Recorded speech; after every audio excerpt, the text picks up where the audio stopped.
रश्मी शुक्लांचं प्रकरण नवनवीन वळण घेतं आहे. रश्मी शुक्लांचं प्रकरण म्हणजे रश्मी शुक्लांच्या नावावर चाललंय ते प्रकरण. रश्मी शुक्लांनी केलेलं प्रकरण नाही. खरं तर ते कांड आहे.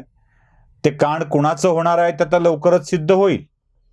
रश्मी शुक्ला यांनी काही नेत्यांच्या फोन रेकॉर्डिंग करून त्यांच्यावर लक्ष ठेवून त्याचा अहवाल राज्याच्या पोलीस महासंचालकांना दिला होता. पोलीस महासंचालकांनी हा अहवाल राज्याच्या प्रधान सचिवांना दिलेला होता.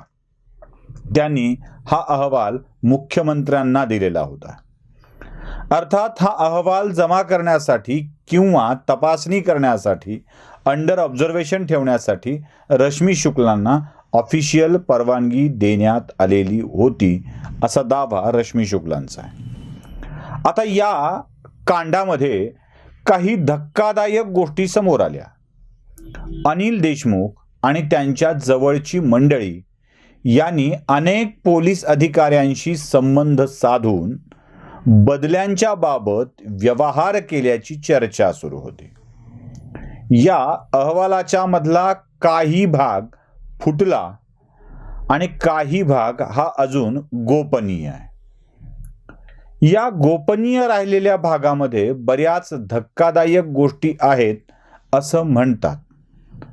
फुटलेला भाग राज्याचे माजी मुख्यमंत्री आणि विरोधी पक्षनेते देवेंद्र फडणवीस यांनी माध्यमांच्या समोर आणला.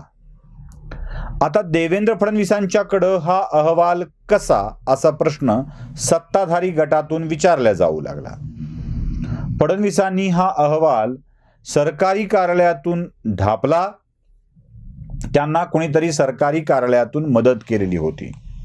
अर्थात जो अहवाल लीक झालाय त्या अहवालामध्ये तुम्हाला एक गोष्ट दिसेल की त्यात पत्र आहे जे रश्मी शुक्लांनी राज्याच्या पोलीस महासंचालकांना लिहून म्हणजे कव्हर लेटर लिहून दिलेलं आहे.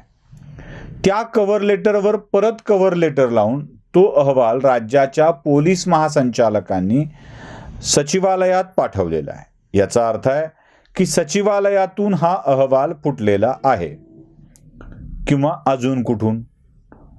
देवेंद्र फडणवीसांच्याकडे हा अहवाल कसा याची चौकशी राज्य सरकारच्या वतीनं सुरू झाली. अगदी या लीक झालेल्या अहवालाबाबत राज्य सरकारने तात्काळ गुन्हा दाखल केला.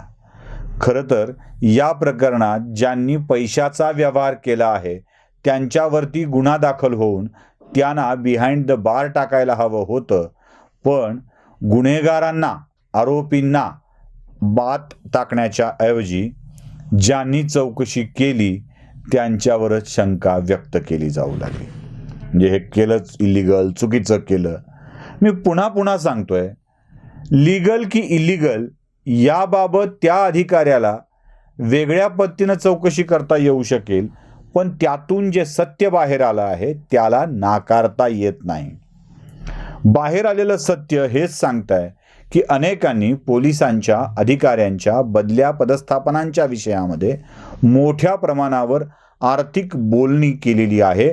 कदाचित देवाणघेवाण देखील झालेली आहे. आता या रश्मी शुक्लांच्या या अहवालाच्या विरोधामध्ये राज्य सरकार गेलं.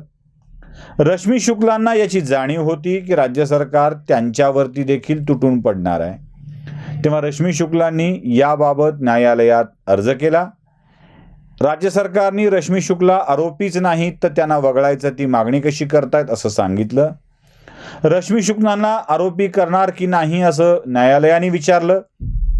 राज्य सरकारने यावर संभाव्य आरोपी होऊ शकतात असं सांगितलं. त्यांनी सुबोध जयस्वाल जे पोलीस महासंचालक होते त्यांनाही संभाव्य आरोपी समजावं असं सांगितलं. म्हणजे उद्या ते आरोपी होऊ शकतात अशी स्थिती आहे. या रश्मी शुक्लांनी आता कोर्टाच्या समोर जो स्टँड घेतलाय, जी भूमिका मांडली आहे ती धक्कादायक आहे.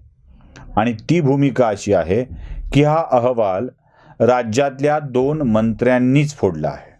आता ही बातमी तुम्हाला मी सांगतोय असं नाही आहे, तर ती लोकमान्य लोकशक्ती असं बिरुद मिरवणाऱ्या लोकसत्तामध्ये छापून आलेली आहे.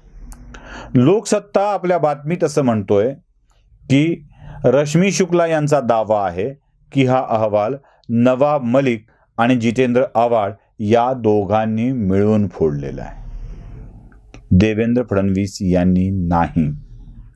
रश्मी शुक्लांचा हा दावा जर खरा मानला तर अहवाल फोडला कोणी, का, हेतू काय, म्हणजे आपल्याच पक्षाच्या नेत्याला अडचणीत आणण्याचा हेतू यामागे आहे का, की देवेंद्र फडणवीसांना अडचणीत आणण्याचा हेतू यामागे होता. रश्मी शुक्ला एक जबाबदार पोलीस अधिकारी आहेत आणि त्या हा दावा करत असतील तर यात नक्कीच तथ्य असलं पाहिजे. नवाब मलिक आणि जितेंद्र आव्हाड मागच्या काही दिवसापासून सातत्यानं चर्चेच्या वर्तुळामध्ये येत आहेत, वेगवेगळी विषय मांडतायत आणि या वेगवेगळ्या विषय मांडणीचा हेतूच मुळात या सगळ्या चर्चांना डायव्हर्ट करणे आहे का, असा प्रश्न देखील पडतो. रश्मी शुक्ला यांचा न्यायालयासमोरचा हा दावा आहे. प्रेस कॉन्फरन्समधला, पत्रकार परिषद काढून, फेसबुकवर व्हिडिओ करून, यूट्यूबवर व्हिडिओ करून असलं काही केलेलं नाही आहे. त्यांचा हा दावा न्यायालयासमोरचा आहे आणि म्हणूनच हा महत्त्वाचा ठरतो. आता नवाब मलिक आणि जितेंद्र आव्हाड यांनी हा अहवाल फोडला असेल तर सरकारी गोपनीय कागदपत्र उघड केल्याच्या आरोपावरून यांच्यावर तर गुन्हा दाखल होईलच होईल. पण मी पुन्हा त्या मुद्द्यावरती येतो आहे, हा गोपनीयतेचा भंग ठरेल. राज्यपाल मंत्र्यांना शपथ देताना गोपनीयतेची शपथ देत असतात आणि जर या गोपनीयतेचा भंग करून कोणाला तरी अडचणीत आणण्यासाठी मंत्रीच असे अहवाल बाहेर काढत असतील तर गोपनीयतेचा भंग केला म्हणून या दोन्ही मंत्र्यांना राज्यपालांनी मंत्रिपदासाठी अपात्र ठरवायला हवं, हे लक्षात घेणं आवश्यक आहे.